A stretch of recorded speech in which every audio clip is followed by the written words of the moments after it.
बिस्मिल्लाहिर्रहमानिर्रहीम। रब्बिश्रह ली सदरी व यस्सिर ली अमरी वहलुल उक़दतम मिन लिसानी यफ़क़हू कौली। बिस्मिल्लाहिर्रहमानिर्रहीम। अस्सलाम वालेकुम dear students, welcome in lecture number 51 of PMC national MDCAT 2021 biology preparation series के हवाले से एक और लेक्चर को आज हम कवर करेंगे।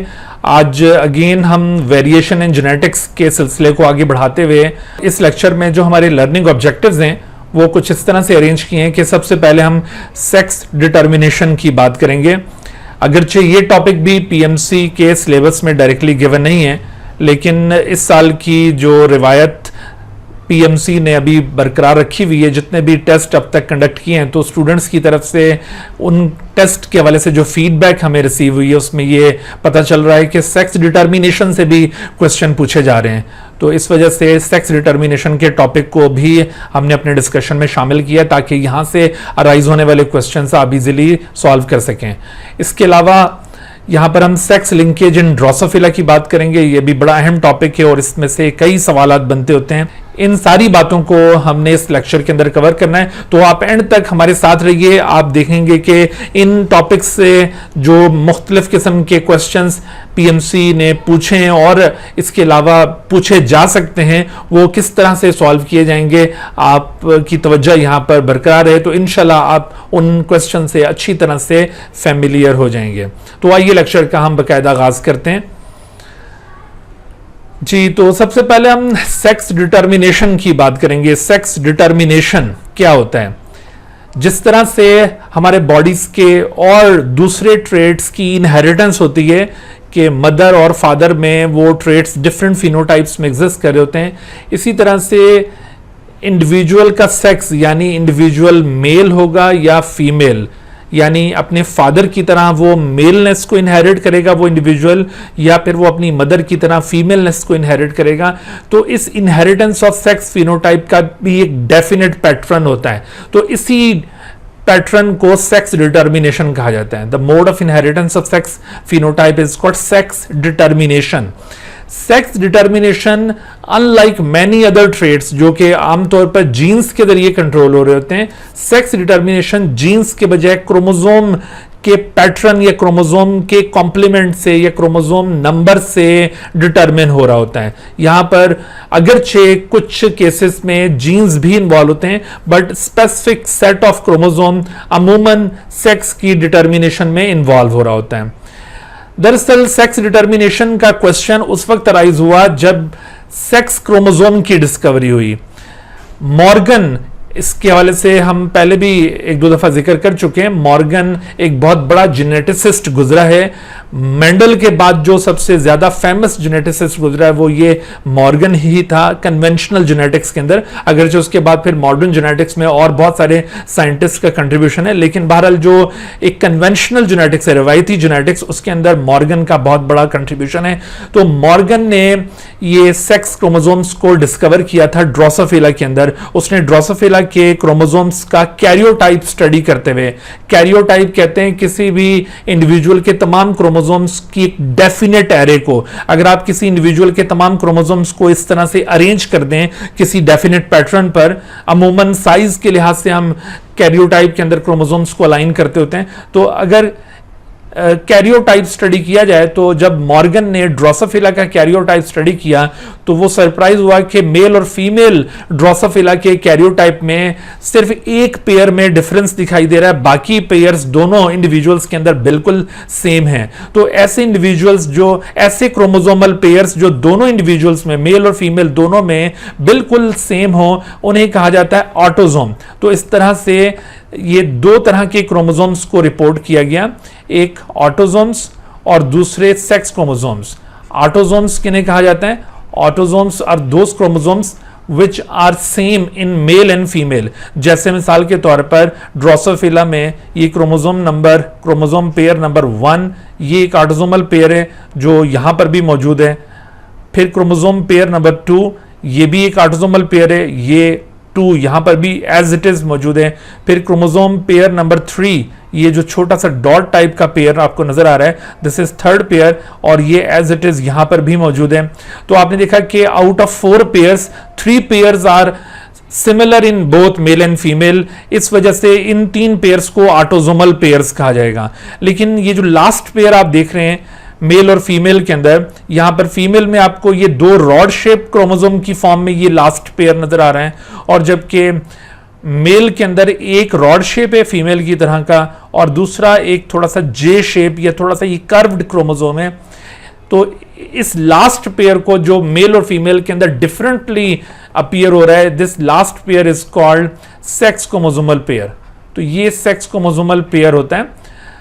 अमूमन सेक्स क्रोमोसोमल पेयर किसी इंडिविजुअल के अंदर एक ही होता है, ठीक है। ज्यादातर स्पीशीज में आपको सेक्स क्रोमोसोमल पेयर एक ही मिलेगा, लेकिन इसमें भी आपको एक्सेप्शंस मिलेंगी, क्योंकि लाइफ की नेचर ही इसी तरह की वेरिएबल नेचर है। आपको लिविंग बींग्स में हमेशा किसी भी एक करैक्टर के अंदर यूनिफॉर्मिटी बहुत मुश्किल से नजर आती है, उसमें वेरिएशन जरूर नजर आती है। तो there are certain species in which more than 1 pair of sex chromosomes are there, ठीक है। तो इस वजह से आपने याद रखना है कि सिर्फ जरूरी नहीं है कि क्रोमोसोमल सेक्स क्रोमोसोमल पेयर सिर्फ एक ही हो किसी इंडिविजुअल के अंदर। अगरचे ड्रोसोफिला में एक ही पेयर है, ह्यूमन में एक ही पेयर है, तो इस तरह ज्यादातर एक ही पेयर होगा, लेकिन एक से ज्यादा पेयर्स भी हो सकते हैं। और अमूमन जो ऑटोसोमल पेयर्स हैं वो ज्यादा होते हैं, ठीक है। ज्यादातर स्पीशीज में आपको ऑटोसोमल पेयर ज्यादा मिलेंगे। जैसे ड्रोसोफिला में टोटल 4 पेयर में से 3 ऑटोसोमल पेयर्स नजर आ रहे हैं, एक सेक्स क्रोमोसोमल पेयर है। और अगर आप ह्यूमन में देखें तो ह्यूमन में 22 ऑटोसोमल पेयर्स हैं, ये शुरू के 22, और ये लास्ट पेयर 23rd पेयर ये सेक्स क्रोमोसोमल पेयर है। अमूमन देखो किसी भी इंडिविजुअल का जब आप कैरियोटाइप बनाते हैं ना, तो उसके अंदर सेक्स क्रोमोसोमल पेयर को हमेशा लास्ट में शो करते हैं। अगर आपसे यहां पर सेक्स क्रोमोसोमल पेयर का नंबर पूछा जाए कि ये कौन से नंबर का क्रोमोसोम है, तो आपने 23rd पेयर इसको कंसिडर करना है इन केस ऑफ ह्यूमन, और यहां पर 4th पेयर इसको मानना है इन केस ऑफ ड्रोसोफिला।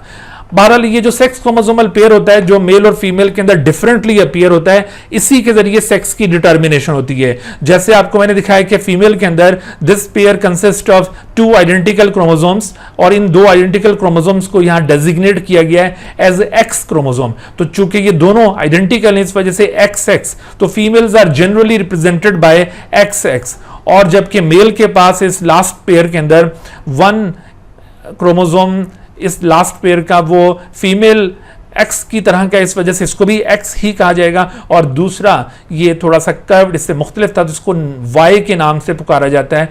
तो इस तरह से मेल्स आमतौर पर XY के जरिए रिप्रेजेंट होते हैं और फीमेल्स XX के जरिए रिप्रेजेंट होती हैं।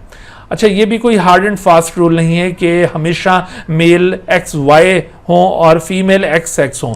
जनरली ऐसा होगा, ज्यादातर स्पीशीज में ऐसा है, लेकिन अभी आगे हम एक केस पढ़ेंगे जहां पर आप देखेंगे कि जो फीमेल होती हैं वो XY होती हैं और मेल वहां पर XX है। मैं भी आगे चलकर आपको वो एग्जांपल देता हूं, तो इस तरह की एक्सेप्शन भी आपको जरूर मिलेगी।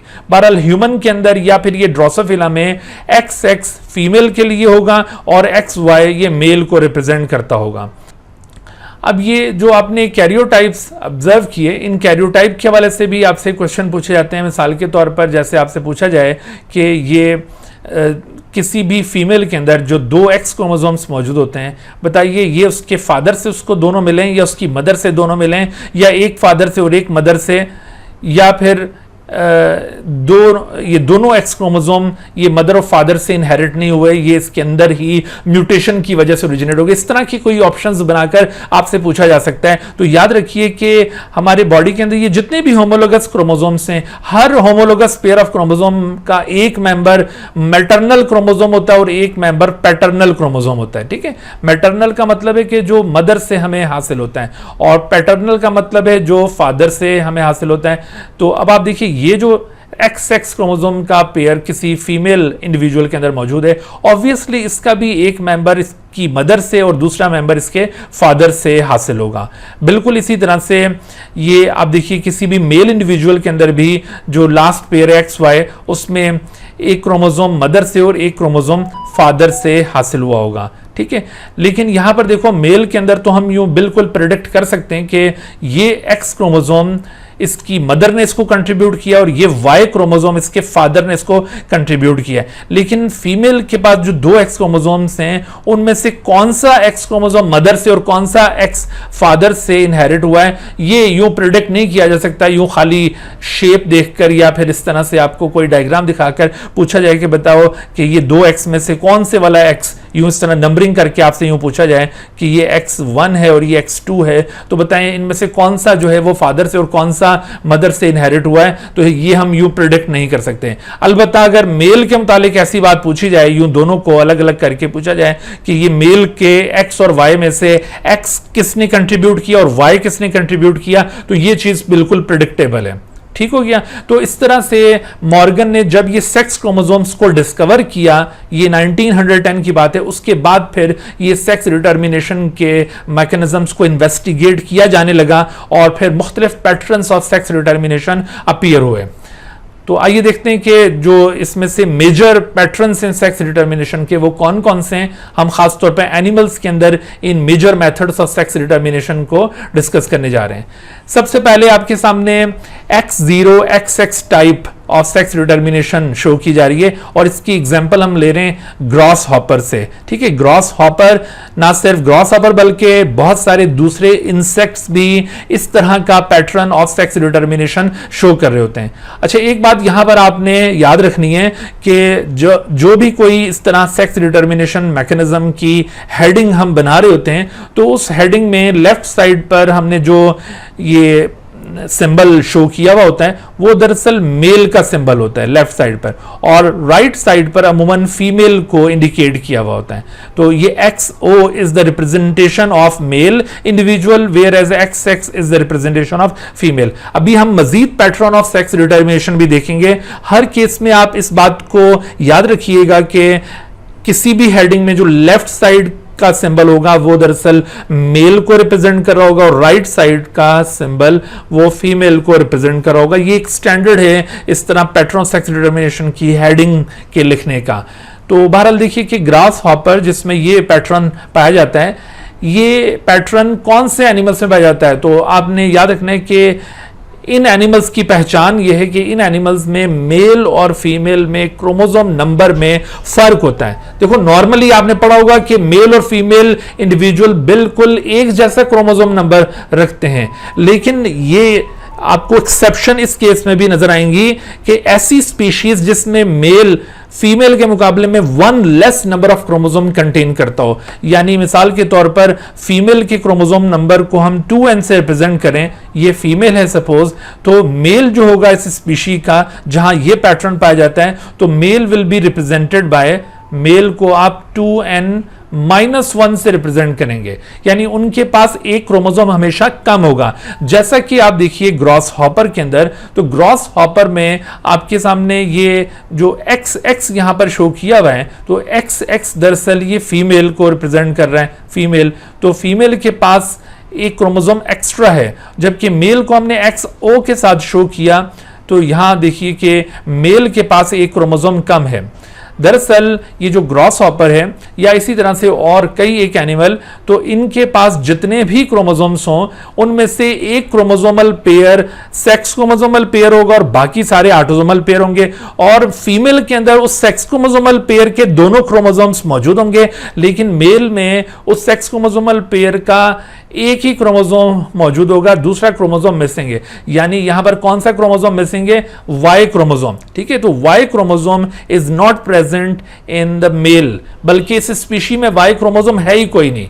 वाई क्रोमोसोम सिरे से ये जो ग्रॉस हॉपर या इससे रिलेटेड स्पीशीज जिनमें ये मैकेनिज्म होता है वहां वाई क्रोमोसोम बिल्कुल मौजूद ही नहीं होता। तो यहां पर मेलनेस को डिटरमिन कैसे किया जाएगा कि अगर सेक्स क्रोमोसोमल पेयर में सिर्फ एक ही मेंबर हो, वाई क्रोमोसोम एब्सेंट हो, तो ऐसी सूरत में वो मेल होगा, और जबकि सेक्स क्रोमोसोमल पेयर में अगर दोनों क्रोमोसोम्स मौजूद हैं दैट आर एक्स क्रोमोसोम्स, तो ऐसी सूरत में वो फीमेल होगी।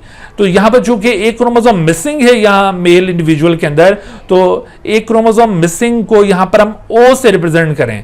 ओ का मतलब है नथिंग इज देयर, यानी ओ कोई क्रोमोसोम नंबर नहीं है। जैसे हम एक्स किसी क्रोमोसोम को नाम दे रहे हैं, वाई किसी क्रोमोसोम को नाम दे रहे हैं, बिल्कुल इसी तरह से हम ये ओ किसी क्रोमोसोम को नाम नहीं दे रहे। याद रखो कि ओ का मतलब क्या है? ओ मींस नथिंग इज देयर। ठीक ठीक है, उस नथिंग को यहां पर शो करने के लिए, उसकी कमी को यहां पर दिखाने के लिए हमने ओ लिख दिया है, ताकि आपको ये यहां पर कमी महसूस ना हो रही हो। तो ये नथिंग को रिप्रेजेंट कर रहा ओ, ये किसी क्रोमोसोम को रिप्रेजेंट नहीं कर रहा, keep in your mind. Okay, तो बाज बच्चे ये समझ लेते हैं शायद यहां पर जो सेक्स क्रोमोसोमल पेयर है उसके अंदर एक एक्स क्रोमोसोम है और दूसरा ओ क्रोमोसोम है, तो ओ क्रोमोसोम नहीं है, ये बात जहन में अच्छी तरह से बिठा लीजिए। अच्छा, अब आप देखिए कि यहां पर हमने सिर्फ इनके सेक्स क्रोमोसोमल पेयर्स को रिप्रेजेंट किया है, इनके ऑटोसोम्स को रिप्रेजेंट किया। तो इसका यह मतलब भी हरगिज नहीं है कि भाई इन इंडिविजुअल्स के अंदर ऑटोसोम होते ही नहीं है, ऑटोसोम बिल्कुल होते हैं, लेकिन इस वक्त हमने ये जो डायग्राम यहां पे ड्रॉ की हुई है उसमें ऑटोसोम्स को यहां इंडिकेट नहीं किया हुआ। बहरहाल ऑटोसोम्स यहां पर मौजूद हैं। जैसे आप देखिए कि ये जो ग्रॉस हॉपर्स होते हैं, ग्रॉस हॉपर्स, इनके पास 20 ऑटोसोम्स मौजूद होते हैं, 20 ऑटोसोम्स, और साथ ये 2 क्रोमोसोम्स, ये तो 22 क्रोमोसोम नंबर है इसका, ठीक है। 20 यहां पर ऑटोसोम्स मौजूद हैं, 20 ऑटोसोम्स, या फिर इसको 10 पेयर्स कह लें ऑटोसोम्स के। Autosomes are present in 10 pairs, तो 10 पेयर्स ऑफ ऑटोसोम्स इस फीमेल के पास भी हैं, और similarly 10 pairs of autosomes are also present in the male individual. Autosomes दोनों तरफ एक जैसे हैं, लेकिन सेक्स क्रोमोसोमल पेयर में there are 2 X chromosomes in the female and there is only 1 X chromosome in the male. और अब आप देखिए कि जब गैमीट फॉर्मेशन होगी तो गैमीट फॉर्मेशन में ये जो 10 पेयर ऑफ ऑटोसोम्स हैं ये सेग्रीगेट करेंगे, तो 10 ऑटोसोम्स अलग हो जाएंगे और 10 ऑटोसोम्स अलग हो जाएंगे। और इसी तरह से सेक्स क्रोमोसोमल पेयर आप देखिए यहां पर ये 2 एक्स पर मुश्तमिल है, तो at the time of gamete formation जब इस पेयर में सेग्रीगेशन होगी तो ये दोनों एक्स अलग अलग हो जाएंगे, यानी फीमेल के जितने भी एग्स बनेंगे उन एग्स के अंदर लाजमी तौर पर 10 ऑटोसोम्स होंगे, 10 autosome and 1 X will be there, ठीक है।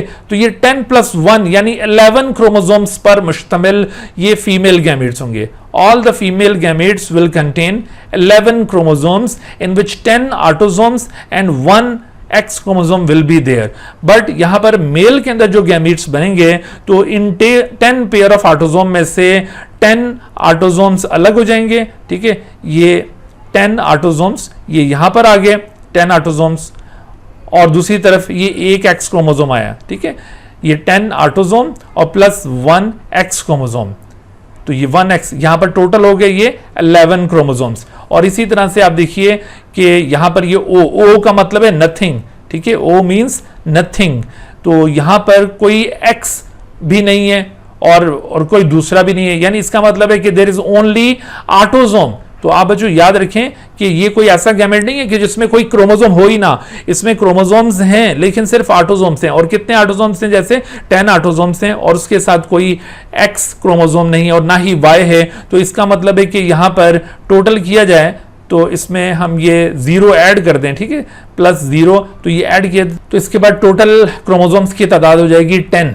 तो आप देख रहे हैं कि हाफ गैमीट्स ये 1/2 किसको इंडिकेट कर रहा है कि 50% gametes of the male contain 11 chromosome in which 10 autosome and 1 X chromosome, and the remaining 50% gamete of the male contain only autosome and there is no sex chromosome, and such a gamete which contain no sex chromosome is called nullogamete. तो ये दरअसल एक नलोगैमीट बन गया है, ठीक है। 50% नलोगैमीट बनेंगे मेल में और 50% ये स्पर्म ये एक्स कंटेनिंग गैमीट्स प्रोड्यूस होंगे, जबकि जितने भी एग्स प्रोड्यूस होंगे फीमेल के अंदर all of them will be x containing plus autosome containing, ठीक है। तो इस तरह ये आप देख रहे हैं कि गैमीट्स की यहां पर फॉर्मेशन होगी। अच्छा, यहां पर अब आपने 2 टर्म्स अप्लाई करनी है। देखिए, कोई भी इंडिविजुअल जो सेम टाइप के गैमेट प्रोड्यूस करता हो उस इंडिविजुअल को कहा जाता है होमोगैमेटिक। जैसे ग्रॉस हॉपर की फीमेल दरअसल एक होमोगैमेटिक इंडिविजुअल है, होमोगैमेटिक इंडिविजुअल। होमोगैमेटिक का मतलब है an individual that produces same type of gamete. ये होमोजाइगस नहीं है, ये टर्म जरा केयरफुल रहिएगा कि ये होमोजाइगस टर्म नहीं है। होमोजाइगस टर्म जो होती है ना वो दरअसल हम जेनेटिक लेवल पर अप्लाई करते हैं। देखो होमोजाइगस हम किस केस पर अप्लाई करते हैं? If an individual possesses genotype in which both the alleles are of same kind, ठीक है, आइडेंटिकल अलील्स अगर उसके किसी लोकस पर मौजूद हैं तो this kind of genotype will be called as homozygous genotype, और इस बुनियाद पर हम उस इंडिविजुअल को होमोजाइगोट कह देते हैं। तो जो होमोजाइगोट इंडिविजुअल होता है वो अगरचे उसका भी कॉन्सेप्ट हम ये लेते होते हैं कि it produces same type of gamete, लेकिन उसके वो जो सेम टाइप ऑफ गैमीट हैं वो with respect to the allelic combination या जीनिक कॉम्बिनेशन वो सेम टाइप के गैमीट हैं। यानी जैसे हम कहेंगे कि ये होमोजाइगस इंडिविजुअल जो भी गैमीट प्रोड्यूस करेगा उसमें ये कैपिटल ए जीन मौजूद होगा, ठीक है। इस पॉइंट ऑफ व्यू से इसके गैमीट सेम टाइप के होंगे। तो आपने देखा कि ये जो टर्म थी ये जेनेटिक लेवल पर अप्लाई हो रही थी, लेकिन हम यहां पर जो टर्म अप्लाई कर रहे हैं homogametic term is applied at the individual level. हम यहां पर होमोगैमेटिक सेक्स उस सेक्स को कह रहे हैं that produces same kind of gamete with respect to the pattern of chromosomes या क्रोमोसोमल कॉम्प्लीमेंट के लिहाज से उसके गैमीट एक जैसे हैं। जैसे इसके तमाम गैमीट्स में आप देखिए कि 10 ऑटोसोम्स और 1 एक्स क्रोमोसोम है, therefore all the gametes are of same time. यहां पर हम जेनेटिक पॉइंट ऑफ व्यू से नहीं कह रहे कि इसके सारे गैमीट सेम टाइप के हैं, हम बल्कि यहां पर क्रोमोसोमल अरेंजमेंट के लिहाज से, क्रोमोसोमल कॉम्प्लीमेंट के लिहाज से इसके सारे गैमीट्स को एक जैसा कह रहे हैं, और यहां पर जो टर्म अप्लाई होगी वो होमोगैमेटिक है। जैसे अगर आपसे पूछा जाए कि इन sex determination the individual that produces same type of gamete is called, तो उसमें अगर ऑप्शन दिया हो होमोगैमेटिक और एक ऑप्शन दिया हुआ है होमोजाइगस और एक ऑप्शन दिया हुआ है बोथ ऑफ देम और एक दिया हुआ है नन ऑफ देम, तो कहीं ऐसा ना हो कि आप बोथ ऑफ देम को पिक कर लें, गलत हो जाएगा। यहां पर आपने सिर्फ होमोगैमेटिक को चूज करना है, और अदरवाइज अगर किसी जीनोटाइप के लिहाज से ये बात पूछी जा रही है तो वहां पर होमोजाइगस टर्म अप्लाई होगी, ठीक है। तो ये जरा केयरफुल रहिएगा। अच्छा, तो अब आप जरा देखें कि ये होमोगैमेटिक इंडिविजुअल बन गया दैट इज फीमेल, और जबकि male individual that produces 2 different kind of gametes. 50% gametes are autosome plus X containing gamete and 50% are nullogamete which contain only autosome, there is no sex chromosome, therefore this individual produces 2 different kind of gametes and therefore this individual is known as heterogametic. इसको heterogametic individual कहा जाएगा। और आप याद रखिए कि sex determination में जो इंडिविजुअल हेटेरोगैमेटिक इंडिविजुअल होता है वो दरअसल सेक्स डिटर्मिनेटर होता है। उस इंडिविजुअल को हम सेक्स डिटर्मिनेशन मैकेनिज्म्स के अंदर सेक्स डिटर्मिनेटर कहते हैं। सेक्स डिटर्मिनेटर का मतलब क्या है? सेक्स डिटर्मिनेटर का मतलब यह है कि ये वो इंडिविजुअल है जिसके गैमीट्स पर आगे आने वाले इंडिविजुअल का सेक्स डिपेंड करेगा। यानी यहां पर जो सेक्स की डिटर्मिनेशन है वो स्पर्म्स के जरिए हो रही है, एग्स के जरिए नहीं हो रही, बिकॉज एग्स तो सारे के सारे एक जैसे हैं। तो 50% स्पर्म ये एक्स प्लस ऑटोसोम कंटेनिंग है। अगर ये कोई भी इस तरह का एक्स कंटेनिंग गैमीट फर्टिलाइज करता है किसी भी एग के साथ तो resulting individual will B female, और अगर ये नलो गैमीट इसका फर्टिलाइज करता है किसी भी एग के साथ तो resulting individual will be male individual. तो आपने नोट किया कि यहां पर सेक्स डिटर्मिनेशन में ऑफस्प्रिंग का सेक्स किस पर डिपेंड कर रहा था?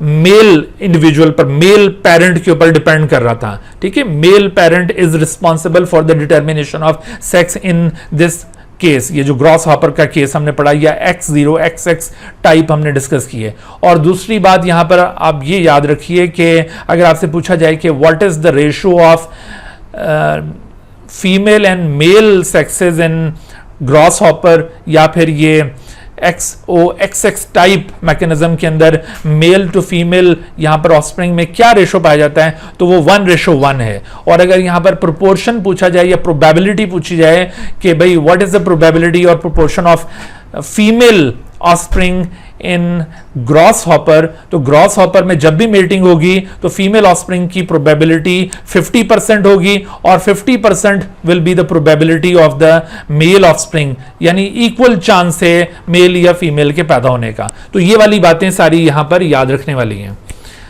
ठीक है भाई, तो आगे हम बढ़ते हैं। अब इस हवाले से देखिए क्वेश्चन आपसे पूछा गया है कि if a diploid species follows XOXX mechanism of sex determination and if it has 2n is equal to 22। ठीक है, ये जैसे ग्रॉस हॉपर उसी तरह की एग्जांपल दी है, ये कोई और एग्जांपल भी हो सकती थी। ठीक है, बहरहाल आपको ये बता दिया गया पहले कि ये कौन सा pattern of sex determination follow कर रही है स्पीशी। अच्छा, तो then how many chromosomes does the male member of this species contain. अब बताओ कि इस स्पीशी का जो मेल मेंबर है उसमें कितने क्रोमोसोम्स होंगे। तो मैंने अभी आपको पहचान बताई थी कि ये मैकेनिज्म जिन इंडिविजुअल्स में, जिन स्पीशीज में पाया जाता है, वहां पर males always have one less number of chromosome, यानी उनका क्रोमोसोम नंबर 2n-1 होता है, जबकि यहां पर 2n क्रोमोसोम नंबर बताया है 22। तो अगर आप ये 2n-1 करते हैं तो इसका मतलब ये होगा कि आप 22-1 करें तो आंसर आ जाएगा 21।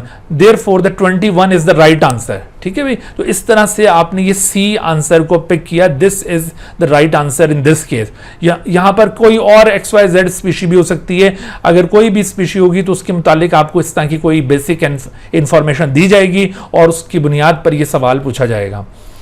ठीक है भाई, एक और सवाल देखिए कि which of the following may be the chromosomal complement of a nullogamete. एक नलोगैमीट का क्रोमोसोमल कॉम्प्लीमेंट क्या हो सकता है?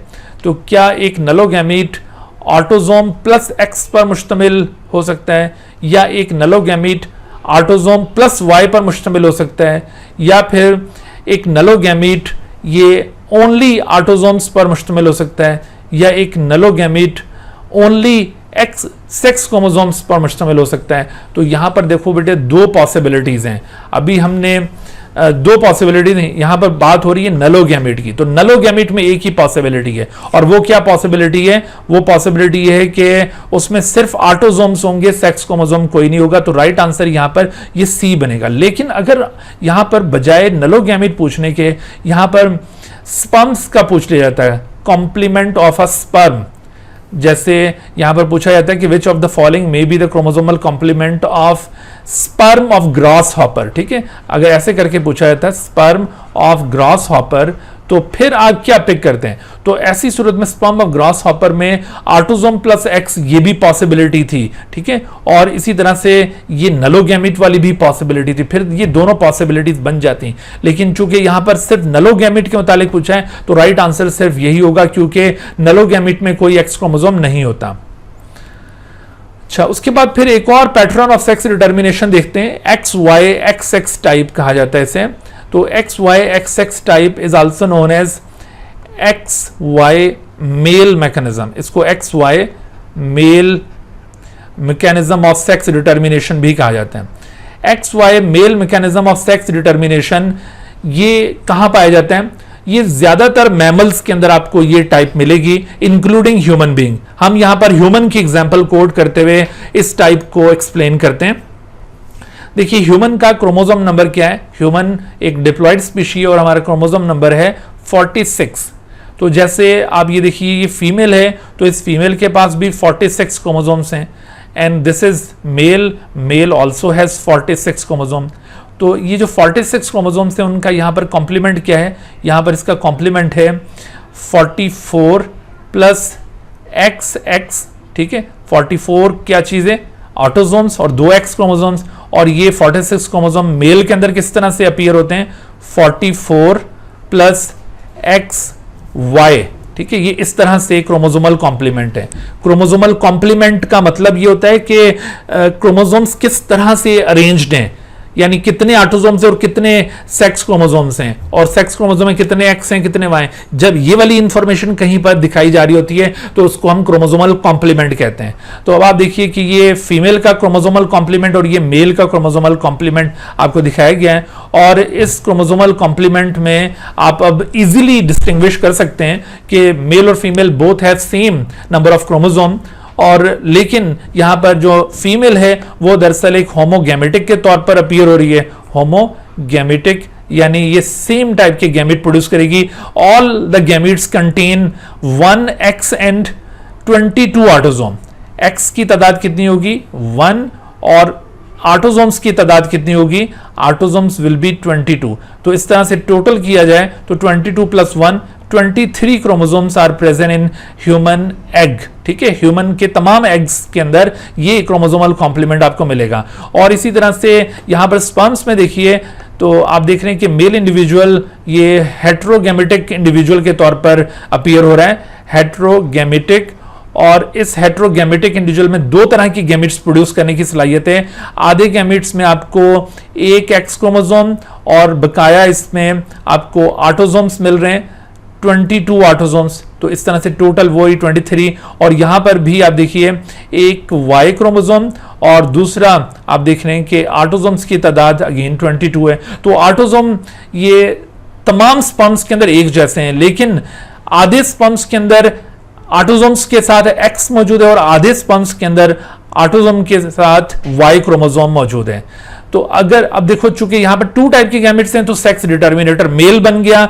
अब मेल का एक्स कंटेनिंग गैमेट अगर फर्टिलाइज करता है किसी भी एग के साथ तो डॉटर विल बी बॉर्न, और अगर ये मेल का Y chromosome containing sperm fertilize करता है किसी भी एग के साथ तो ऐसी सूरत में सन विल बी बॉर्न। तो जेनेटिक पॉइंट ऑफ व्यू से देखा जाए तो father is actually responsible for the determination of the sex, यानी आगे जो भी ऑफस्प्रिंग पैदा होना है, बेटा पैदा होगा या बेटी पैदा होगी, ये किस पर डिपेंड कर रहा है, ये फादर पर डिपेंड कर रहा है। तो जेनेटिक पॉइंट ऑफ व्यू से father is actually responsible. But unfortunately हमारी सोसाइटी में इसके बरक्स बात ज्यादा पॉपुलर है। आमतौर पर हमारी सोसाइटी के जो मेल हजरात हैं, मेल से माफी के साथ, कि वो अपने आप को इसका रिस्पॉन्सिबल कंसिडर नहीं कर रहे होते और वो अपनी वाइफ्स को इसका रिस्पॉन्सिबल कंसिडर करते हैं कि क्यों सिर्फ डॉटर्स पैदा हो रही हैं। तो एक्चुअली आपने देखा कि ये मेल के ऊपर डिपेंड कर रहा है, ठीक है। तो males are sex determinator in case of human being. और फिर इंटरेस्टिंग बात ये देखिए कि यहां पर जो चांस है आगे डॉटर या सन के पैदा होने का, वो चांस अगेन वही 50-50% है, यानी रेशो क्या आ रहा है 1:1। 50% चांस डॉटर के पैदा होने का है और 50% चांस ही सन के पैदा होने का है। तो अब आपने ना ये वाली बात को अच्छी तरह से याद रखना, और आगे हम जो भी कोई इस तरह के क्वेश्चंस कर रहे हो जिसमें किसी भी पैटर्न ऑफ इनहेरिटेंस के साथ इनहेरिटेंस ऑफ सेक्स भी पूछी जा रही है। मिसाल के तौर पर जैसे हम ब्लड ग्रुप की इनहेरिटेंस को वर्कआउट कर रहे हैं कि भाई एक पेरेंट जो ए ब्लड ग्रुप रखता है और दूसरे का ओ ब्लड ग्रुप है, तो बताओ जो ऑफस्प्रिंग पैदा होगा उसमें ओ ब्लड ग्रुप रखने वाले सन का कितना चांस है। अब देखो आपसे सन का भी पूछा जा रहा है और ओ का भी पूछा जा रहा है, तो आपने ओ की प्रोबेबिलिटी और फिर सन होने की प्रोबेबिलिटी कितनी है 50%। दोनों की प्रोबेबिलिटी को मल्टीप्लाई करना है, यानी इसके ऊपर प्रोडक्ट रूल अप्लाई करना है और फिर आपने फाइनल आंसर कैलकुलेट करना है। तो अगर ये इस तरह के क्वेश्चन के अंदर आपको इंडिविजुअल का सेक्स मेंशन ना हो, यानी आपसे ये ना कहा जाए कि आप सन के अंदर प्रोबेबिलिटी वर्कआउट करें या डॉटर के अंदर, बल्कि आपसे कहा गया हो कि चाइल्ड के अंदर या ऑफस्प्रिंग के अंदर क्या प्रोबेबिलिटी है, तो फिर आपको ये वाली प्रोबेबिलिटी इंक्लूड करने की जरूरत नहीं है। लेकिन अगर मेंशन कर दिया जाए सन या डॉटर, तो फिर आपने ये जो 1/2 प्रोबेबिलिटी है सन या डॉटर की, वो जरूर उसके साथ मल्टीप्लाई करेंगे और तब सही आंसर आप वर्कआउट कर सकेंगे। लेकिन मैंने आपसे पहले भी शेयर किया था कि जो प्रोडक्ट रूल होता है वो आगे अभी हम जो सेक्स लिंक्ड ट्रेट्स पढ़ेंगे उस पर एप्लीकेबल नहीं होगा। वो अभी मैं आपको वहां पर उसकी एग्जांपल भी दिखाऊंगा कि ये जो सेक्स लिंक ट्रेड अभी आगे हम पढ़ने वाले हैं उसमें आपने वो प्रोडक्ट रूल अप्लाई नहीं करना। बहरहाल बाकी जितने भी ऑटोसोमल ट्रेड्स हैं वहां पर प्रोडक्ट रूल अप्लाई किया जा सकता है। अच्छा, इस हवाले से देखो ये क्वेश्चन आपसे पूछा गया है कि husband and wife have 5 children all of which are daughters, now they are going to plan another pregnancy to have a son. ठीक है, जाहिर है हर फैमिली के अंदर ये ख्वाहिश होती है कि उनके यहाँ सन भी पैदा हो, तो इन लोगों ने भी इसी तरह से सन की ख्वाहिश की है। तो what is the probability of their Dzire. अब इन्होंने ये जो ख्वाहिश का इजहार किया है इसकी प्रोबेबिलिटी आपने वर्कआउट करनी है, यानी आपने निकालना है कि सन होने का कितना चांस है। ऑलरेडी आपने ये माइंड में रखना है ऑलरेडी 5 डॉटर्स पैदा हो चुकी हैं, तो क्या 25% चांस है, 50%, 75%, या कोई प्रोबेबिलिटी नहीं है सन आने की। जो 6th बेबी बॉर्न होगी वो भी बेबी गर्ल होगी, तो क्या, तो आपने बड़े जैसे अभी ये सीखा था कि जाहिर है कि जब ये पहली दफा डॉटर पैदा हुई होगी तो तब भी इसी तरह से ये हस्बैंड एंड वाइफ होंगे और इत्तेफाक से ये वाला जो 50% चांस था ये अवेल हुआ और डॉटर पैदा होगी। सेकंड टाइम भी ऐसा ही हुआ इनके यहाँ, थर्ड टाइम भी ऐसा ही हुआ, फोर्थ टाइम भी, फिफ्थ टाइम भी, 5 डॉटर्स ये इसी तरह पैदा हो गई हैं। तो अब 6th टाइम भी डॉटर पैदा होगी या सन पैदा होगा, चांस कितना है। तो चांस याद रखो ह्यूमन में चांस यूं वेरी नहीं करता कि भाई पहले बच्चे की दफा कुछ और चांस था और दूसरे बच्चे की दफा कोई और चांस हो जाएगा, ऐसा नहीं है। ठीक है, तो चांस हमेशा वो एक फैमिली के अंदर चांस यूं परसिस्ट करता है हर प्रेगनेंसी के अंदर। तो वो चांस कितना है, वो 50% चांस है। बेशक इनके यहाँ 5 के बजाय 10 डॉटर पैदा हो चुकी होती हैं और 11वीं दफा भी चांस यही रहता है और पहली दफा भी चांस यही था। ठीक है, तो इस तरह से यहां पर राइट आंसर क्या होगा, राइट आंसर विल बी 50%। अब एक और पैटर्न ऑफ सेक्स डिटर्मिनेशन देखिए, XX XY टाइप या इसको ZZ ZW टाइप भी कहा जाता है। ये दरअसल XY फीमेल मैकेनिज्म कहलाता है। इसको हम कहते हैं XY फीमेल मैकेनिज्म। अभी आपको मैंने जो ह्यूमन का मैकेनिज्म बताया था वो XY मेल मैकेनिज्म था, ये XY फीमेल मैकेनिज्म है। यानी इस बात का मतलब यह है कि यहां पर जो फीमेल होंगी वो XY होंगी और मेल दरअसल XX होंगे। ये XX दरअसल मेल है और XY कौन है, XY दरअसल फीमेल है। यहां पर बिल्कुल उलट हिसाब है। जबकि आमतौर पर तो आपको याद है कि हम XX फीमेल के लिए यूज कर रहे होते हैं सिंबल और XY मेल को डिनोट करने के लिए सिंबल यूज कर रहे होते हैं। तो यहां पर बिल्कुल उल्टा हिसाब है। तो इस वजह से in order to avoid the confusion लोगों ने यहां पर अल्टरनेटिव टर्म्स मुतारिफ करवा दिए और वो अल्टरनेटिव टर्म्स क्या हैं कि XX की जगह पर आप ZZ रखेंगे, ZZ ये मेल को रिप्रेजेंट करेगा और XY की जगह ZW रख देंगे और ये फीमेल को रिप्रेजेंट करेगा। ठीक है, तो ये कौन से एनिमल्स में ये मैकेनिज्म ऑफ सेक्स डिटर्मिनेशन पाया जाता है? तो this sex determination mechanism is actually found in birds. many birds show this type of pattern of sex determination। तो बर्ड्स में क्या होगा, बर्ड्स में किस तरह से ये पैटर्न डेवलप होता है, इसमें आप देखें जैसे मिसाल के तौर पर ये आपके सामने एक मेल बर्ड को इंडिकेट किया है ZZ के साथ। इसमें ऑटोजोम्स हमने शो नहीं किए, सिर्फ आपको मैकेनिज्म दिखाने के लिए सिर्फ ये ZZ इसका सेक्स क्रोमोसोमल पेयर इधर दिखाया हुआ है। और यहां पर आप देखिए कि ZW फीमेल को हमने रिप्रेजेंट किया है। अच्छा, तो उसके बाद आप देखें यहां पर जो मेल गैमीट्स प्रोड्यूस हो रहे हैं यानी स्पर्म्स, वो सारे एक ही जैसे हैं, यानी male is homogametic. In this case male is homogametic. इससे पहले हमने 2 मेथड्स पढ़े, उसमें मेल हेट्रोगैमेटिक था, यहां पर होमोगैमेटिक। तो केयरफुल रहिएगा किसी एमसीक्यू में जब आपसे ये मेल या फीमेल का होमोगैमेटिक या हेट्रोगैमेटिक होने का पूछा जा रहा हो तो आपने गौर करना है कि कौन से पैटर्न ऑफ सेक्स डिटर्मिनेशन के हवाले से बात हो रही है। तो ये XX XY या ZZ ZW टाइप में मेल इज होमोगैमेटिक और जो फीमेल है वो दरअसल हेट्रोगैमेटिक है। और हेट्रोगैमेटिक होने के साथ साथ ऑब्वियसली ये सेक्स डिटर्मिनेटर इंडिविजुअल भी है। सेक्स डिटर्मिनेटर क्योंकि इसके एग्स 2 तरह के होंगे, सेक्स डिटर्मिनेटर भी है, इसके एग्स 2 तरह के प्रोड्यूस होंगे। आधे एग्स के अंदर Z क्रोमोसोम जाएगा और आधे एग्स के अंदर W क्रोमोसोम जाएगा। अब ये स्पर्म अगर इस Z वाले गैमीट के साथ एग के साथ फर्टिलाइज करता है तो male will be the result, और अगर ये W वाले के साथ फर्टिलाइज करे तो फिर ऐसी सूरत में female will be produce. Again ratio तो वही है 1:1, यानी 50-50% चांस है मेल या फीमेल ऑफस्प्रिंग के पैदा होने का। लेकिन यहां पर इंटरेस्टिंग बात क्या है, यहां पर जो ऑफस्प्रिंग का सेक्स है कि वो मेल ऑफस्प्रिंग होगा या फीमेल ऑफस्प्रिंग, तो ये किस पर डिपेंड कर रहा है, ये यहां पर जो मदर बर्ड है उसके ऊपर डिपेंड कर रहा है, फादर बर्ड पर डिपेंड नहीं कर रहा।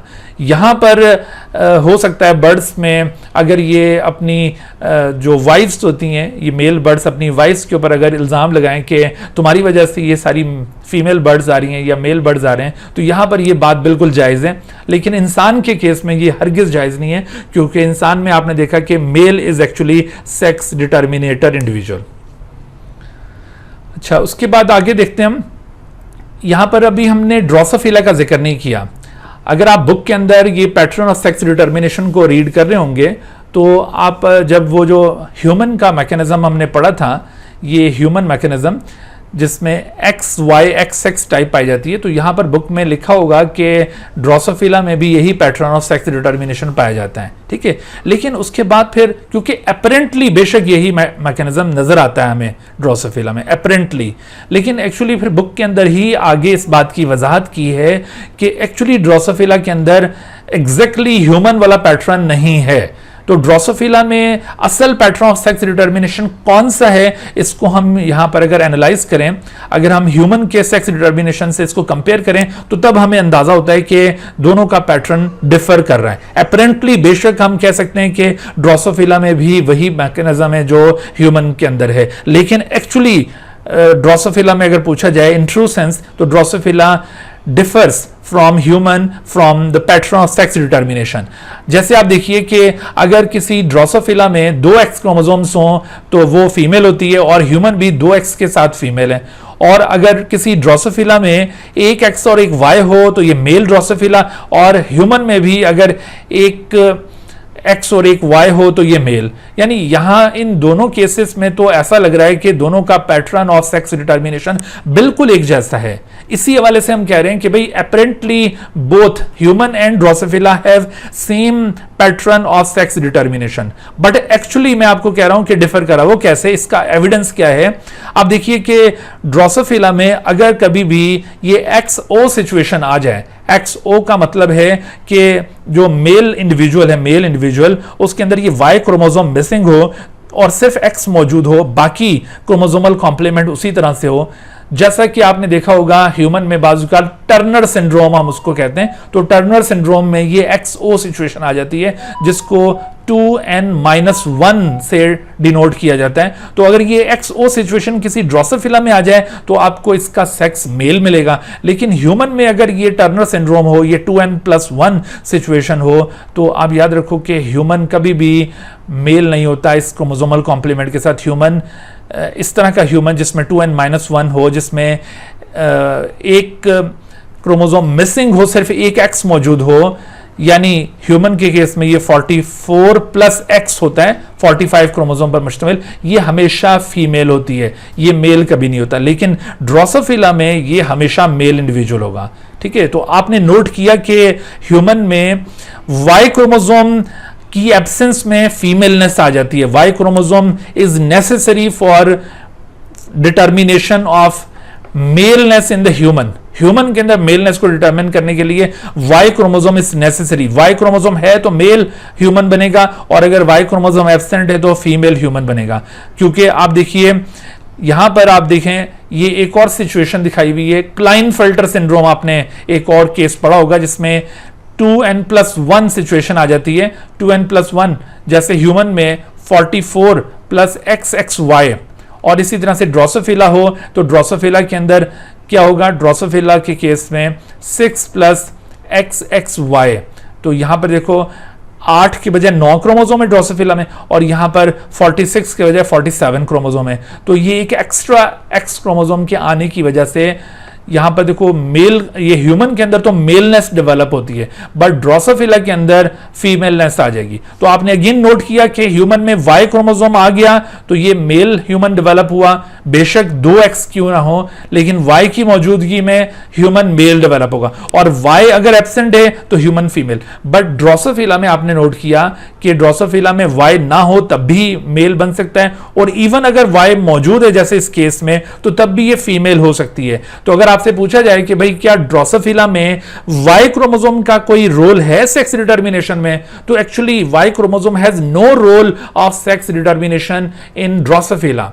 क्योंकि अगर आप ये पहले वाले 2 केसेस की बुनियाद पर ये कहें कि भाई Y की वजह से मेलनेस आ रही है, तो यहां पर भी तो मेलनेस आनी चाहिए थी ना, जबकि नहीं आई, तो इसका मतलब है कि ड्रोसोफिला के अंदर कोई चीज़ डिफरेंट है। ड्रोसोफिला में कोई पैटर्न जो है वो थोड़ा सा मुख्तलिफ है ह्यूमन के मुकाबले में। तो जब भी आपसे पूछा जाए कि ड्रोसोफिला में कौन सा पैटर्न ऑफ सेक्स डिटर्मिनेशन पाया जाता है, तो आपने ह्यूमन वाला पैटर्न ऑप्ट नहीं करना। हाँ, अगर ये पूछा जाए कि जनरली या अपेरेंटली कौन सा मेथड पाया जाता है, फिर आप बेशक वो ह्यूमन वाले मेथड को आप ऑप्ट कर सकते हैं, लेकिन उसमें भी अगर जो असल मैकेनिज्म ऑफ सेक्स डिटर्मिनेशन है ड्रोसोफिला का, जिसको कहते हैं x chromosome autosome balance system, इस मेथड को क्या कहते हैं, x chromosome autosome balance system. तो ये X chromosome autosome balance system ये दरअसल ड्रोसोफिला का सिस्टम है। तो ड्रोसोफिला में ये मैकेनिज्म एक्चुअली पाया जाता है। अगर ये ऑप्शन गिवन है तो आपने इसको ऑप्ट करना है, अगर ये ऑप्शन गिवन नहीं है और जनरली ये अपेरेंटली पूछा जा रहा है तो फिर तो आप ह्यूमन वाला मेथड ऑप्ट कर लें। लेकिन अगर जनरली या अपेरेंटली नहीं पूछा जा रहा है, एक्चुअली पूछा जा रहा है, या आपसे पूछा जा रहा है कि असल में कौन सा मेथड है ड्रोसोफिला के अंदर, तो वो आपने फिर ये X chromosome autosome balance system को चूज करना है। ठीक है, अब ये X chromosome autosome balance system है क्या, इसके जरिए सेक्स की डिटर्मिनेशन कैसे होती है। देखो, sex of an individual depends upon the number of X chromosome relative to the number of sets of autosome. इस बात को जरा समझना है आपने कि देखो, ऑटोसोमल सेट्स के मुकाबले में नंबर ऑफ एक्स क्रोमोसोम कितने हैं, इसका जो बैलेंस होता है ना, वो असल में ड्रोसोफिला के अंदर मेलनेस या फीमेलनेस को डिटरमिन करता है। यहां पर वाई क्रोमोसोम का कोई किरदार नहीं है, एक बार फिर जहन में बिठा लें। यहां पर किस तरह से सेक्स की डिटर्मिनेशन होनी है, number of X chromosome relative to the number of autosomal sets. अब ये ऑटोसोमल सेट्स कितने होते हैं, पहले जरा इस बात को समझ लें, फिर आगे बात करते हैं। देखो, ऑटोसोमल सेट्स कितने हैं, आपको अभी मैंने दिखाया था ड्रोसोफिला का जो कैरियोटाइप है, उसमें ये ऑटोसोमल पेयर नंबर 1 है, this is autosomal pair number 2, this is autosomal pair number 3 and this is autosomal pair number 4। तो टोटल 4 पेयर्स आर देयर, और इसी तरह से ये 1, ये 2 पेयर, और ये 3rd पेयर, और ये 4th पेयर। तो देखो, 4th पेयर जो है ना, वो दोनों का सेक्स क्रोमोसोमल पेयर है, और rest of the 3 pairs are autosomal pair. लेकिन सवाल यह है कि how many sets of autosomes are present in female and how many sets of autosomes are present in mail.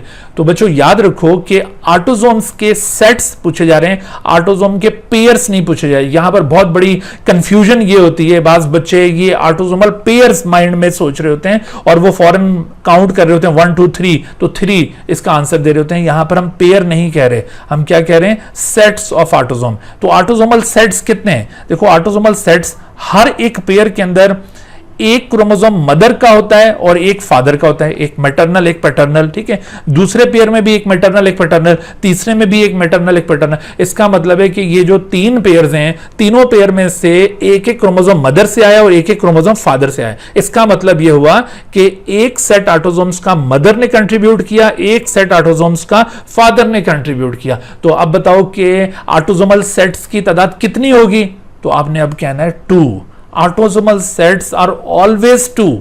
Autosomal sets कितने होंगे, 2 sets होंगे, 3 नहीं कहना। यहां पर ऑटोसोमल पेयर्स नहीं कहा जा रहा, यहां पर क्या कहा जा रहा है, ऑटोसोमल सेट्स। और ऑटोसोमल सेट्स की तादाद 2 ही होगी, एक सेट मदर से मैटरनल सेट और एक father say that is paternal set. Is that clear. तो अब आप देखो कि यहां पर ऑटोसोमल सेट्स हैं 2 और इधर भी ऑटोसोमल सेट्स 2 हैं, लेकिन हमने नंबर ऑफ एक्स को ऑटोसोमल सेट्स के साथ कंपेयर करना है। तो अगर ये number of x 2 autosomal sets, अगर ये रेशो एक्स ए रेशो अगर ये 1 और हायर आए, तो ऐसी सूरत में female will be the result. और अगर ये number of X chromosome to autosomal set ratio अगर ये 0.5 या उससे लोअर आए, तो ऐसी सूरत में मेल्स विल बी प्रोड्यूस्ड। यहां पर वाई क्रोमोसोम हो या ना, उससे कोई फर्क नहीं पड़ता, आपने जस्ट नंबर ऑफ एक्स को ऑटोसोमल सेट से कंपेयर करना है। अब वो कैसे कंपेयर करें, देखो मैंने कहा ऑटोसोमल सेट्स तो हमेशा 2 ही होंगे, आपने जस्ट नंबर ऑफ एक्स को काउंट करना है। मिसाल के तौर पर इस केस पर हम अप्लाई करके देखते हैं, यहां पर एक्स क्रोमोसोम्स की तादाद है 2 और ऑटोसोमल सेट्स कितने होंगे, वो भी 2। तो 2/2 अगर हम करें, ठीक है, एक्स ए रेशो हम बनाए 2/2, तो आंसर क्या आ गया, आंसर आ गया 1.0। इसके साथ इसे फीमेल होना चाहिए और ये फीमेल है। फिर देखो ये यहां पर अप्लाई किया जाए, ये मैकेनिज्म सिर्फ ड्रोसोफिला पे अप्लाई होगा, ह्यूमन पे नहीं, ये जरा जहन में रख लो। बाज बच्चे ये समझ होते हैं शायद ये ह्यूमन पे भी ये मैकेनिज्म अप्लाई होगा, तो ये सिर्फ ड्रोसोफिला की अब हम बात कर रहे हैं। अब देखो इस इंडिविजुअल में 1 एक्स क्रोमोसोम है और ऑटोसोमल सेट्स कितने होंगे, वो हमेशा 2 होंगे। तो 1/2 का मतलब है 0.5, तो 0.5 के साथ इसे मेल होना चाहिए और ये फीमेल, ये मेल है। फिर इसी तरह से अगर आप इसके ऊपर अप्लाई करते हैं इस केस पर, तो यहां पर again number of X chromosome 1 और ऑटोसोमल सेट्स कितने होंगे, वही 2। तो 1/2 का मतलब 0.5 और इसे मेल होना चाहिए और ये मेल है। फिर इस केस पर अप्लाई कीजिए, यहां पर number of X chromosomes are 2 और ऑटोसोमल सेट्स भी 2, तो इसके साथ 1.0 आंसर बनेगा, तो ये फीमेल होनी चाहिए और ये फीमेल है। तो आपने नोट किया ये चारों केसेस पर ये वाला जो पैटर्न था बिल्कुल पूरी तरह से बैठ रहा है। तो इसका मतलब ये हुआ कि ड्रोसोफिला का जो पैटर्न ऑफ सेक्स डिटर्मिनेशन है वो दरअसल ये X chromosome autosome balance system है, जिसमें number of X chromosome to autosomal set का रेशो डिटरमिन कर रहा होता है कि whether male Drosophila will be produce और female Drosophila will be produce. ठीक है, तो ये जरा केयरफुल रहिएगा। अच्छा, तो अब आप देखो इस हवाले से ये क्वेश्चन आपसे पूछा गया कि which of the following mechanism of sex determination is shown by Drosophila. अब आप देखें XY XX टाइप या XO XY टाइप या फिर XX टाइप या फिर ZZ ZW टाइप, या नन ऑफ देम। तो यहाँ पर अक्सर बच्चे ये स्टेटमेंट पढ़ते ही फौरन ये ह्यूमन वाला जो मेथड है इसको ऑप्ट करते हैं कि ये आंसर होगा यहाँ पर, क्योंकि वो कहते हैं कि ये बुक में लिखा हुआ है। बेटा बुक में ज़रूर शुरू में लिखा है, लेकिन वो इन जनरल बात हुई है, लेकिन उसके बाद फिर ये पूरा एक टॉपिक दिया हुआ है फेडरल बोर्ड की बुक्स में भी, और इसी तरह से पंजाब की बुक के अंदर भी और दीगर बुक्स में भी पूरा इसका एक मैकेनिज्म बताया कि भाई ड्रोसोफिला में एक्चुअली डिटर्मिनेशन ऑफ सेक्स कैसे हो रही है, और ह्यूमन के साथ उसको कंपेयर किया हुआ है। तो एक्चुअली ड्रोसोफिला का पैटर्न ऑफ सेक्स डिटर्मिनेशन ये हरगिज नहीं होगा।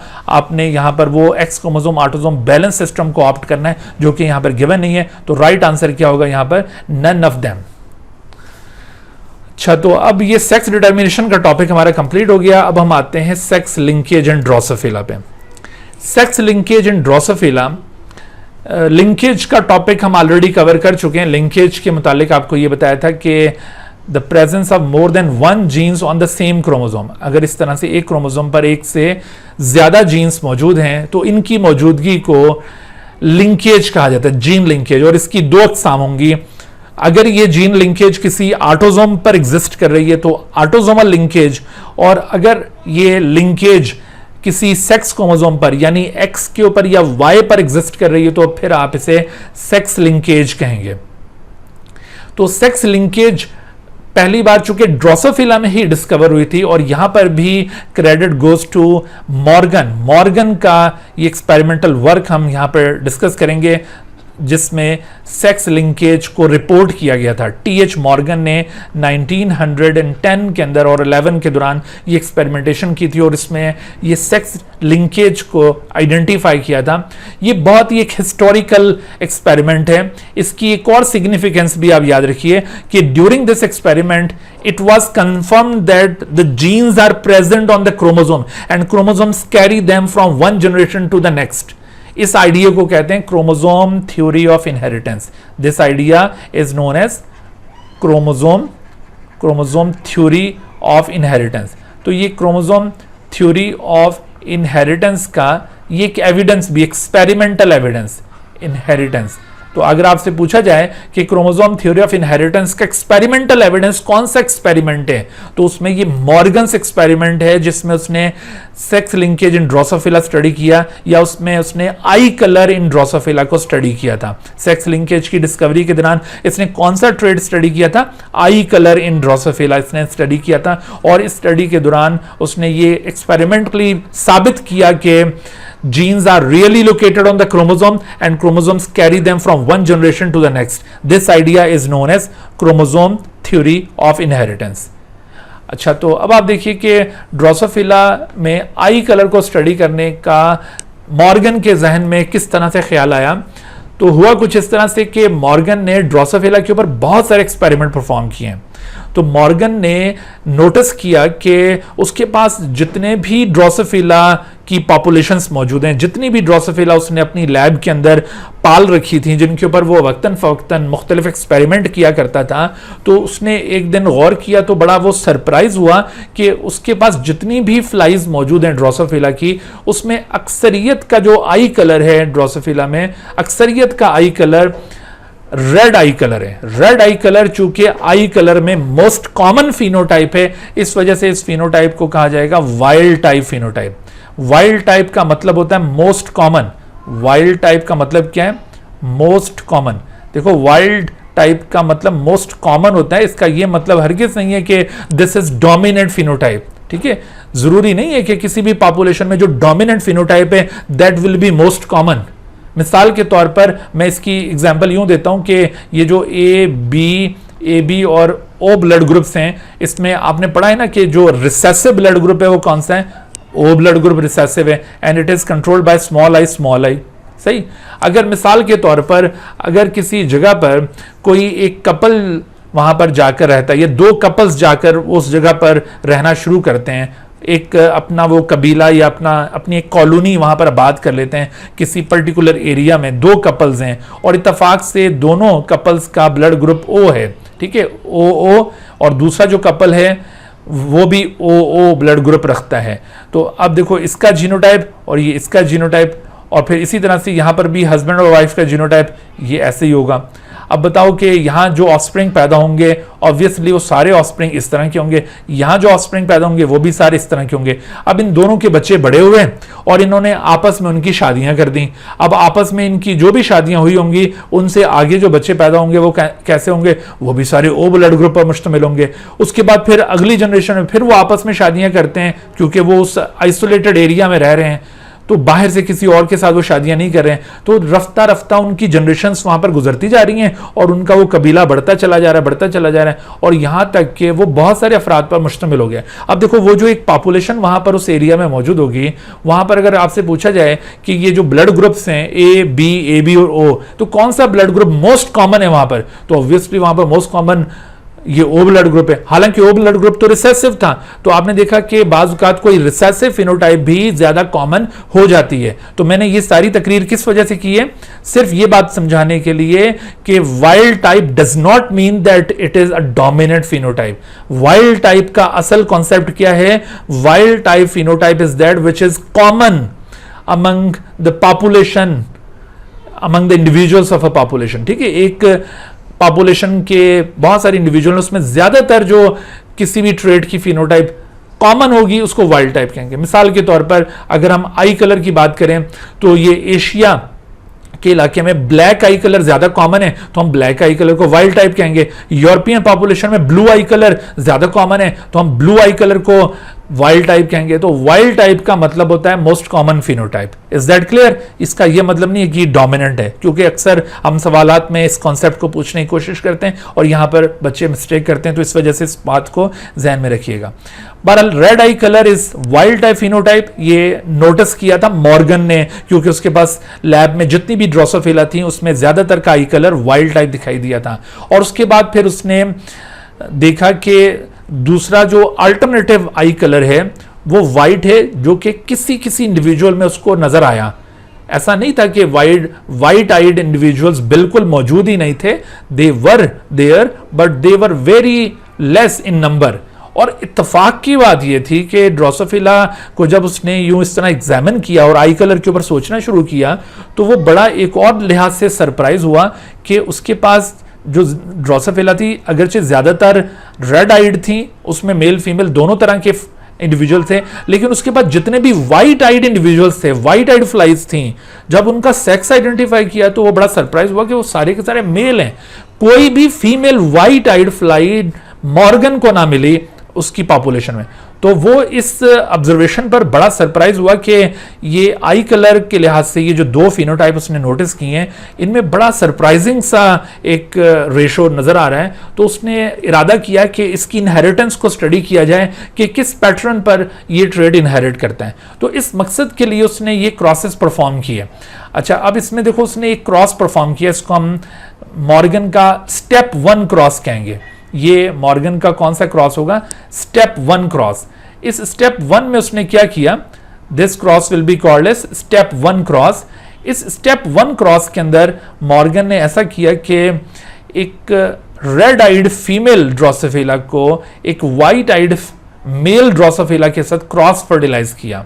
ठीक है, ये जो रेड आइड फीमेल ड्रोसोफिला थी इसके बारे में उसने इंश्योर कर लिया था कि it must be true breed, और ये फिर ये जो वाइट आइड मेल ड्रोसोफिला है ये भी ट्रू ब्रीड होनी चाहिए। तो इस तरह से जब उसने ये रेड आइड फीमेल को वाइट आइड मेल के साथ क्रॉस फर्टिलाइज किया तो इस फर्टिलाइजेशन में ये दोनों इंडिविजुअल्स जिनको क्रॉस किया जा रहा है इनको डेजिग्नेट किया गया एज P1 जनरेशन और इनसे हासिल होने वाले ऑफस्प्रिंग्स को F1 जनरेशन का नाम दिया गया।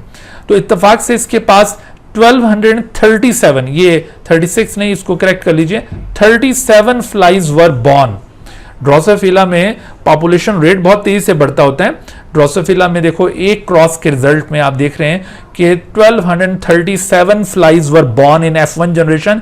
ये जितने भी नंबर्स अभी हम आपसे शेयर करेंगे इनको जरूर याद रखिएगा, क्योंकि इस दफा PMC के मुख्तलिफ टेस्ट में ये नंबर्स भी पूछे जा रहे हैं, तो इन नंबर्स को जरूर याद करें कि जब मॉर्गन ने इस तरह P1 जनरेशन को क्रॉस फर्टिलाइज किया इन स्टेप 1 क्रॉस, तो how many offsprings were born, तो ये 1237 ऑफस्प्रिंग आपने याद रखना है। तो F1 के अंदर ये जो 1237 है, both male and female offsprings were there, red eyed, सारे के सारे रेड आइड थे, फीमेल भी पैदा हुई थी और रेड भी। आपने इस ऑब्जर्वेशन को भी याद रखना है, क्योंकि यहां पर जो क्वेश्चंस आएंगे वो ये मेथड के ऊपर होंगे कि किस स्टेप पर किसको किससे क्रॉस किया, इसके मुतालिक क्वेश्चन होगा, और दूसरा नंबर, और तीसरा फिर इसकी ऑब्जर्वेशन। जैसे मैं आपसे सवाल करूं कि in step 1 cross when Morgan cross fertilize red eyed female fly with white eyed male fly, what did he observe, और नीचे ऑप्शंस में अब ये मुख्तलिफ ऑप्शंस बनाए गए होंगे कि इसमें ये red eyed flies and red eyed male flies and red eyed female flies, या फिर only red eyed male flies, या only red eyed female flies, या फिर बोथ व्हाइट आइड फ्लाइज, इस तरह के करके ऑप्शंस बने होंगे। तो आपने इनको चूज करना होगा। आप केयरफुल रहिए कि मॉर्गन क्या क्या ऑब्जर्व करता जा रहा था।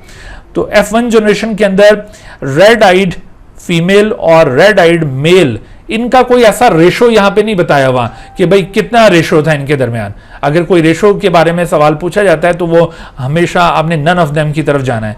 तो out of 1237 flies, some were red eyed and some were red eyed female and some were red eyed male. Okay, उसके बाद इसने जब ये F1 जनरेशन के रेड आइड फीमेल को रेड आइड मेल के साथ क्रॉस फर्टिलाइज किया, ये वाला जो क्रॉस है, तो इस क्रॉस को नाम दिया जाएगा स्टेप 2 क्रॉस। पहले ये स्टेप 1 क्रॉस है, अब इसको इससे क्रॉस किया जाए तो स्टेप 2 क्रॉस बन जाएगा। Red eyed female of the F1 and red eyed male of the F1, इनको आपस में क्रॉस किया जा रहा है, and this cross becomes the step 2 cross. और इस क्रॉस में उसने नोटिस किया कि अब की दफा पहले से भी ज्यादा ऑफस्प्रिंग बॉर्न हुए। अब ये 4252 ऑफस्प्रिंग्स बॉर्न हुए थे। पहले 1237 थे, अब कितने हो गए नंबर 4250। इस नंबर को भी याद कर लीजिए। अच्छा, 4252 इंडिविजुअल्स में से इसके पास कोई 3470 रेड आइड पैदा हुए और 782 वाइट आइड पैदा हुए। अच्छा, फिर देखा इसने कि रेड आई इंडिविजुअल्स के अंदर फीमेल भी थी और मेल भी थे, लेकिन वाइट आइड जितने भी पैदा हुए थे 782, ये सभी मेल्स थे। यानी एक बार फिर 782 वाइट आइड फ्लाइज पैदा हुई, लेकिन फीमेल कोई भी वाइट आइड ना आई।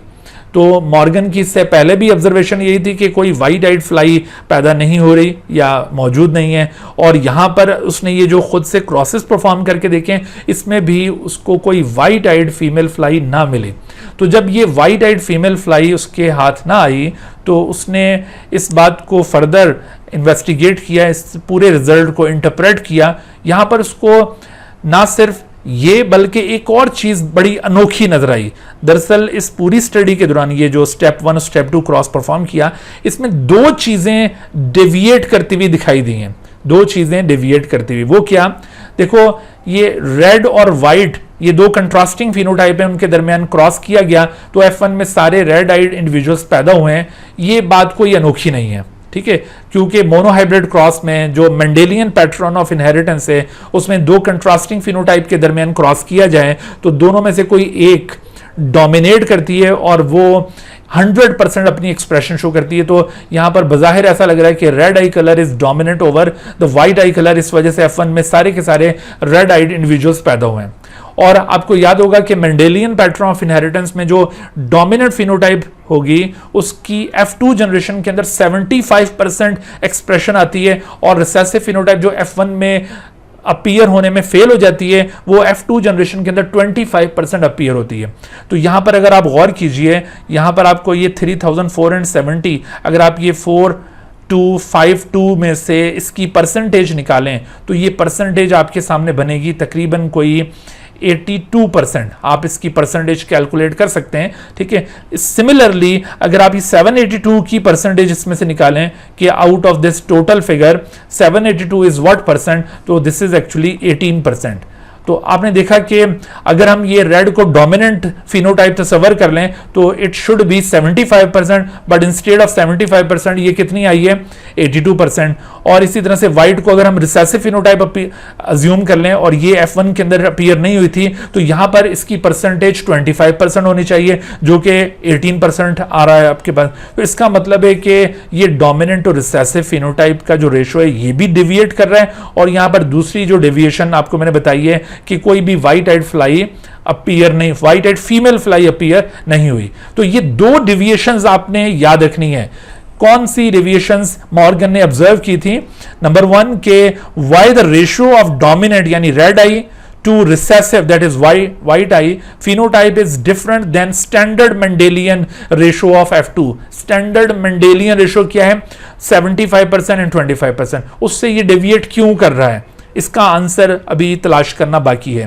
फिर इसी तरह से why there are no white eyed female fly in F2 generation, जबकि यहां पर जिस तरह से रेड आई के अंदर मेल फीमेल दोनों पैदा हुए हैं तो व्हाइट आई वाले स्टॉक में भी मेल फीमेल दोनों होने चाहिए थे जबकि सिर्फ मेल पैदा हुए हैं। Why not white eyed female fly? तो ये दो डेविएशंस आपने याद रखनी है जो कि मॉर्गन ने नोटिस की थी अपने इन पहले 2 स्टेप्स के बाद, ठीक है। ये जो आपको मैंने डेविएशंस पॉइंट आउट किए हैं ये मॉर्गन ने इन पहले 2 स्टेप्स के बाद उसने ऑब्जर्व किए और इन डेविएशंस को माइंड में रखते हुए और ये जो इसने रिजल्ट्स यहां पर हासिल किए इन सब को माइंड में रखते हुए मॉर्गन ने यहां पर कुछ कंक्लूजन्स ड्राइव किए, कोई चीजें अज्यूम की। तो वो कंक्लूजन्स या अजम्पशंस क्या थी? वो कंक्लूजन या अजम्पशन कुछ इस तरह से थी कि सबसे पहली बात उसने जो अज्यूम की कि the white eye colour is somehow associated with the sex of the individual. क्योंकि देखो व्हाइट आई कलर सिर्फ मेल की तरफ इनहेरिट हो रहा है, फीमेल में नहीं आ रहा, तो इसका मतलब है कि कोई ना कोई ताल्लुक जरूर है इंडिविजुअल के सेक्स और ये व्हाइट आई कलर फिनोटाइप के दरमियान। तो white eye colour is somehow associated with the sex of the individual. Second thing जो उसने अज्यूम की वो ये थी कि gene for white eye colour, क्योंकि उसने पहले ये अज्यूम कर लिया है कि व्हाइट आई कलर का सेक्स ऑफ इंडिविजुअल के साथ कोई रिलेशन है, तो फिर उसने कहा कि जो gene for white eye colour है it is present on X chromosome only. अच्छा ये देखो ये वाली जो बात है ये बहुत ही इंपॉर्टेंट बात है क्योंकि मैं आपको बता रहा हूं कि ये एक्सपेरिमेंटल एविडेंस है। ये एक्सपेरिमेंट एक्चुअली एक एक्सपेरिमेंटल एविडेंस है क्रोमोसोम थ्योरी ऑफ इनहेरिटेंस का। उस जमाने में ये बात तो चल रही थी कि जीन्स क्रोमोसोम पर पाए जाते हैं। सर्टन ने आइडिया ये 1902 में कंसीव किया था, लेकिन इस बात को कोई मानने को तैयार नहीं था या कुछ लोगों ने कुछ ऑब्जेक्शंस रेज किए थे और उन ऑब्जेक्शंस की वजह से ये आइडिया डाउटफुल था। लेकिन इसने सर्टन की बात को ओबे करते हुए इसने ये फौरन अपने कंक्लूजन में भी इस बात को अज्यूम किया कि भाई ये जो व्हाइट आई कलर का जीन है it must be present on the chromosome. और कौन से क्रोमोसोम के ऊपर? X chromosome only, not on the Y chromosome. यहां पर अक्सर बच्चों से जब हम पूछते हैं ना कि मॉर्गन ने क्या अज्यूम किया था कि ये gene for white eye colour is present on which chromosome, तो फॉरन वाई क्रोमोसोम को ऑप्ट करते हैं। तो वाई क्रोमोसोम नहीं भाई, एक्स क्रोमोसोम ओनली, ओके। और फिर इसका जो अल्टरनेटिव अलील है, अदर थिंग देखें, the alternative Aleel of the eye colour, देखो व्हाइट आई कलर का अल्टरनेटिव क्या होगा? व्हाइट आई कलर का अल्टरनेटिव व्हाइट भी हो सकता है और रेड भी हो सकता है, ठीक है। तो जो अल्टरनेटिव अलील होगा आई कलर का is also present on X chromosome only. Y पर इसका कोई जीन नहीं होना चाहिए। ये मॉर्गन ने अज्यूम किया, फर्ज किया कि ऐसा होना चाहिए। अगर ऐसा होगा तो फिर वो जो pattern of sex pattern of determination आपने देखी है उस इनहेरिटेंस की, वो तब ट्रू साबित होती है, ठीक है। तो ये इसने दोनों अलील्स को एक्स क्रोमोसोम के ऊपर अज्यूम किया कि एक्स क्रोमोसोम के ऊपर ये मौजूद होना चाहिए। फिर देखो Y chromosome contain no allele of the eye colour. ये सारी अजम्पशंस आपने याद रखनी है। ये आपसे किसी एमसीक्यू में भी ये पूछी जा सकती हैं कि which of the following is not the assumption या conclusion of the Morgan in his study of eye color in Drosophila। तो ये वाली सारी उसकी assumptions थी, ठीक है। इसके अलावा कोई और बात अगर कही जाती है तो वो जाहिर है मॉर्गन की assumption नहीं होगी। तो मॉर्गन ने जब ये assumptions बनाई तो इन assumptions की बुनियाद पर उसने कुछ जीनोटाइप्स वर्कआउट किए। जीनोटाइप्स, वो जीनोटाइप्स कुछ इस तरह से उसने वर्कआउट किए, उसने प्रपोज किए कि भाई इनके जीनोटाइप्स क्या होने चाहिए। उसके लिए उसने रेड आई कलर को रिप्रेजेंट करने के लिए W+ सिंबल यूज किया और व्हाइट आई कलर को रिप्रेजेंट करने के लिए W सिंबल यूज किया, ठीक है। रेड आई कलर के लिए W+ और व्हाइट आई कलर के लिए W। अब आप देखें कि उसने जो जीनोटाइप्स यहां पे कंसीव किए उसमें 2X ये फीमेल के लिए यूज किया। अगर दोनों X के ऊपर W+ जीन मौजूद हो तो ये रेड आइड फीमेल हो जाएगी। अच्छा, फिर अगर किसी फीमेल के एक X के ऊपर W+ और दूसरे पर W आ जाए तो इसके बावजूद ये फीमेल रेड आइड फीमेल बनेगी, क्योंकि W+ जो रेड आई कलर का जीन है it is dominant over the white eye colour, तो ये भी रेड आइड फीमेल। फिर देखो WW, ये XW अगर दोनों स्मॉल ये W आ जाते हैं तो ऐसी सूरत में व्हाइट आइड फीमेल हो सकती है। यानी उसने ये जीनोटाइप अज्यूम करते हुए ये बात अज्यूम की, ये फर्ज की कि एक वाइट आइड फीमेल बन सकती है अगर इस तरह का जीनोटाइप आ जाए। इत्तेफाक से अभी तक इस तरह का कोई जीनोटाइप पैदा नहीं हुआ था, लेकिन उसने ये कंक्लूड किया कि अगर ऐसा जीनोटाइप आ जाए तो वाइट आइड फीमेल पैदा हो सकती है। और मेल के मुतालिक उसने देखा कि एक X और एक Y होता है मेल में, तो X के ऊपर चूंकि ये अलील्स होने चाहिए तो अगर W+ आ जाता है तो ये रेड आइड मेल हो जाएगा, और अगर ये इस मेल के इकलौते X के ऊपर W आ जाए तो ये वाइट आइड मेल हो जाएगा। तो इस तरह से मॉर्गन ने ये जीनोटाइप्स को अज्यूम करके अपने जो पहले 2 स्टेप्स थे ना उनको दोबारा से रिव्यू किया। इन जीनोटाइप्स की मदद से जब उसने अपने पहले दोनों स्टेप्स को रिव्यू किया, देखो आप ये पहला जो स्टेप था, फर्स्ट स्टेप क्रॉस, उसमें रेड आइड फीमेल को, यहां पर हम रेड आइड फीमेल का जीनोटाइप क्या रखेंगे जो मॉर्गन ने अज्यूम किया था, XW+, और व्हाइट आइड मेल के साथ क्रॉस किया गया था, दैट इज XWY। तो ये जीनोटाइप्स रख के इसने जब इनके यूं थ्योरेटिकली ये गैमेट्स ड्राइव किए तो ये गैमेट्स इसके पास यहाँ पर सेम टाइप के गैमेट्स प्रोड्यूस हुए, ये सारे सेम टाइप के एग्स यहाँ से प्रोड्यूस हुए, और यहाँ पर 50% गैमेट मेल के XW वाले थे और 50% Y वाले थे, जिसके ऊपर कोई अलील मौजूद नहीं था, ठीक है। तो अब इसने क्या किया कि इनको इस तरह से क्रॉस फर्टिलाइज करवाया। यूं ये सारा काम थ्योरेटिकली हो रहा है, यानी उसने जो एक्सपेरिमेंटल रिजल्ट्स थे ना उनको कंपेयर करने के लिए अब ये जीनोटाइप्स को यूं ऐसे थ्योरेटिकली कागज के ऊपर यूं क्रॉस करके देख रहे हैं। तो अब देखो इन गैमेट्स को अगर यहाँ पे इन गैमेट के साथ यूं क्रॉस फर्टिलाइज किया जाए तो आपके सामने अब देखो ये एक फीमेल है W+W, यानी ये रेड है। उसके बाद फिर ये एक फीमेल है W+W, ये भी रेड आइड फीमेल है। ये एक मेल है W+ के साथ, तो ये भी रेड आइड मेल है, और ये मेल है W+ के साथ, तो ये भी रेड आइड मेल है। यानी F1 के अंदर सारे के सारे रेड आइड इंडिविजुअल पैदा हो रहे हैं थ्योरेटिकली, और प्रैक्टिकली भी तो मॉर्गन ने यही अचीव किया था। प्रैक्टिकली भी उसके पास F1 के अंदर सारे रेड आइड इंडिविजुअल्स पैदा हुए थे जो 1237 इंडिविजुअल्स थे, और उन 1237 इंडिविजुअल्स में फीमेल भी थी और मेल भी थे, लेकिन थे सारे रेड आइड। इसका मतलब है कि स्टेप 1 का जो रिजल्ट था, इसका प्रैक्टिकल रिजल्ट, वो इसके इस थ्योरेटिकल रिजल्ट के साथ बिल्कुल कंपैटिबल है। तो जो मॉर्गन ने ये बातें अज्यूम की हैं, इसका मतलब है वो बिल्कुल दुरुस्त हैं, वो सही रास्ते पर चल रहा है। अब देखो आगे उसने फिर स्टेप 2 क्रॉस को इसी तरह से चेक किया। स्टेप 2 क्रॉस या सेकंड स्टेप क्रॉस, जिसमें F1 को F1 से क्रॉस किया गया है, इसमें उसने उसी तरह उनके जीनोटाइप्स रखे जो F1 के इंडिविजुअल्स के जीनोटाइप्स थे। ये F1 की फीमेल इस तरह से आपको नजर आ रही है, XW+XW, और जो F1 का मेल है वो XW+Y है। तो यहां पर अब 2 किस्म के गैमेट्स यहां से बनेंगे और ये 2 टाइप के गैमेट्स यहां से बनेंगे, और अगर इन 2 टाइप के गैमेट को इन 2 टाइप के गैमेट से फर्टिलाइज करवाएं तो ऐसी सूरत में आप देख रहे हैं कि रेड आइड फीमेल भी पैदा होगी। देखो ये रेड आइड फीमेल, ये रेड आइड, और फिर इसी तरह से ये रेड आइड फीमेल, ये भी, तो ये भी रेड आइड फीमेल है, ये भी रेड आइड फीमेल है। अच्छा, फिर रेड आइड मेल भी पैदा होंगे, लेकिन वाइट आइड जो इंडिविजुअल्स पैदा होंगे वो सिर्फ और सिर्फ मेल आ रहे हैं।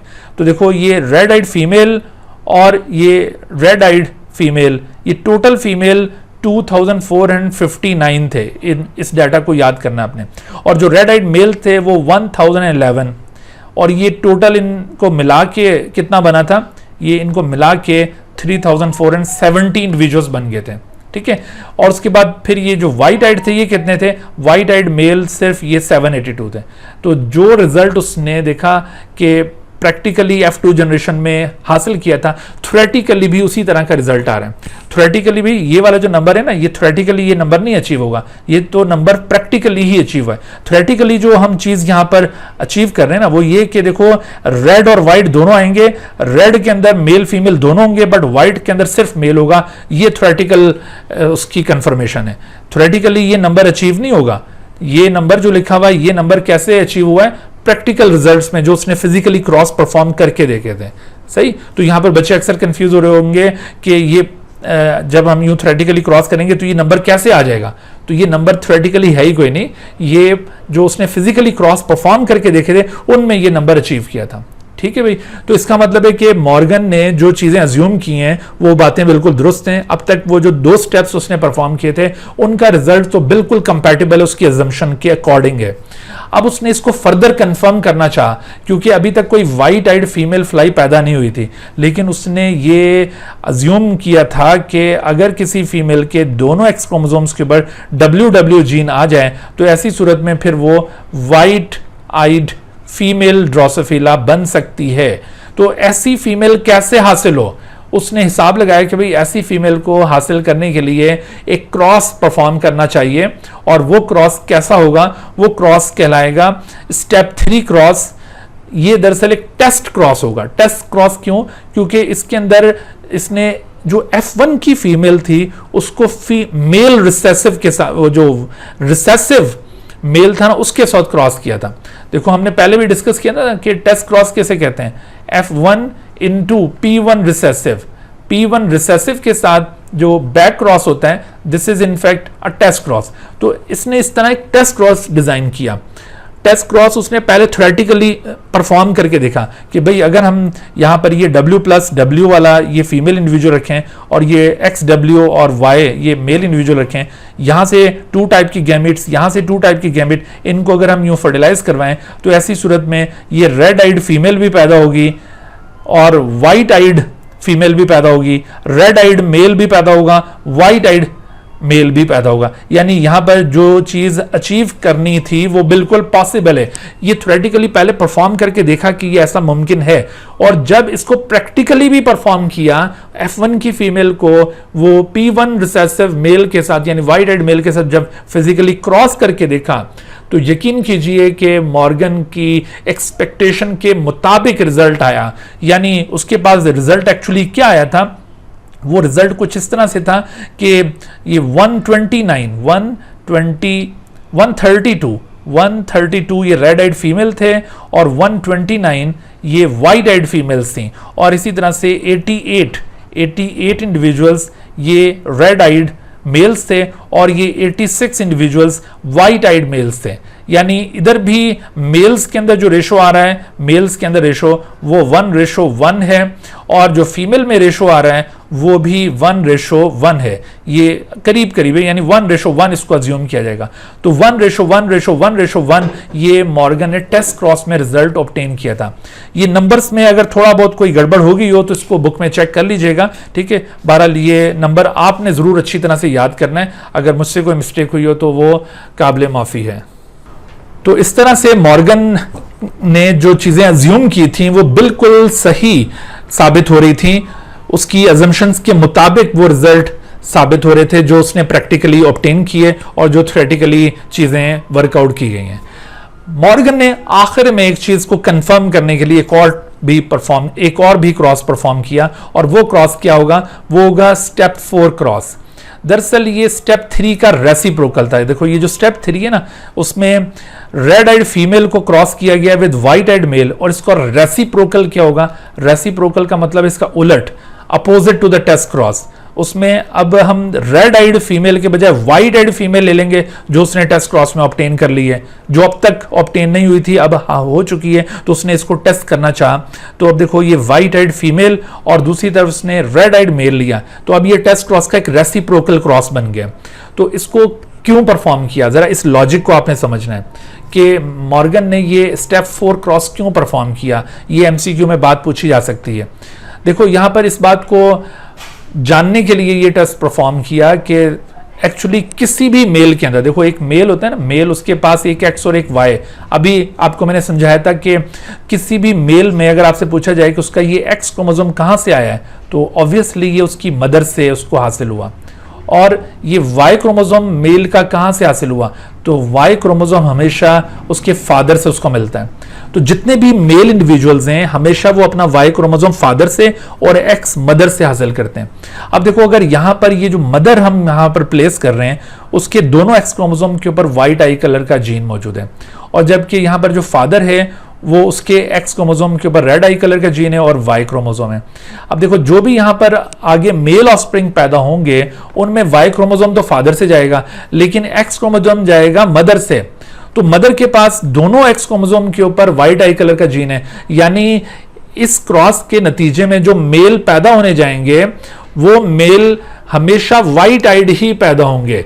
ये बात उसने ना थ्योरेटिकली पहले यूं करके देखी। देखो इसको अगर हम यहाँ पे जस्टिफाई करें, इसमें से सिर्फ एक ही टाइप का गैमेट पॉसिबल है, यहाँ से 2 टाइप के गैमेट पॉसिबल हैं। अगर ये गैमेट इसके साथ फर्टिलाइज करता है तो रिजल्ट देखो ये रेड आइड फीमेल, और अगर ये गैमेट इसके साथ फर्टिलाइज करे तो व्हाइट आइड मेल, यानी मेल जितने भी आएंगे वो सारे व्हाइट आइड होंगे। तो थ्योरेटिकली उसने ये चीज पहले करके देखी और उसके बाद फिर जब उसने प्रैक्टिकली ये क्रॉस परफॉर्म किया तो आप यकीन कीजिए उसके पास जितने भी मेल पैदा हुए वो सारे के सारे वाइट आइड थे, कोई भी मेल रेड आइड पैदा ना हुआ।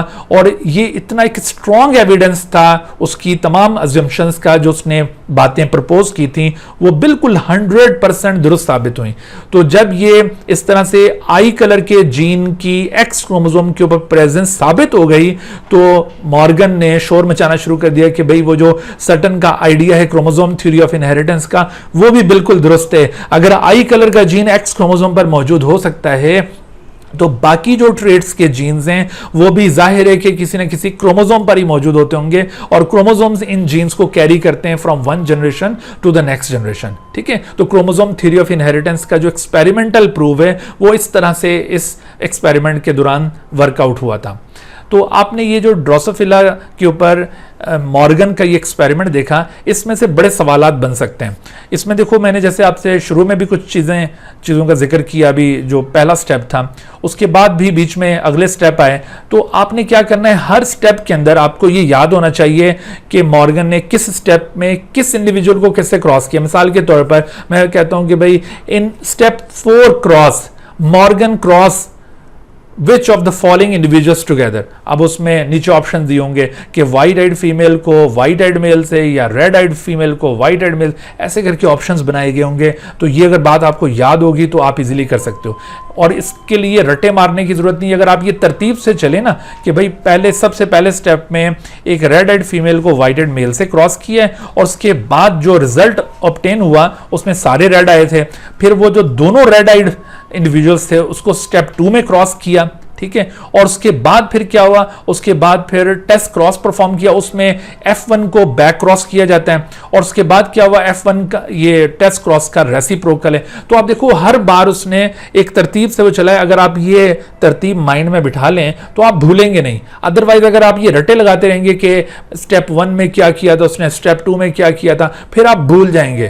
तो आप इस तरह से इसको रटा ना मारें, आप इसको तरतीब के साथ समझें और आपको ऑटोमेटिकली ये बात याद हो जाएगी कि किस स्टेप में कौन से इंडिविजुअल्स को क्रॉस किया। फिर दूसरी बात, यहां पर हर स्टेप में आपको ये पता होना चाहिए कि उसमें क्या ऑब्जर्व किया, क्या रिजल्ट आया था, और जो मैंने जहां जहां नंबर्स मेंशन किए उनको आप याद रखिए।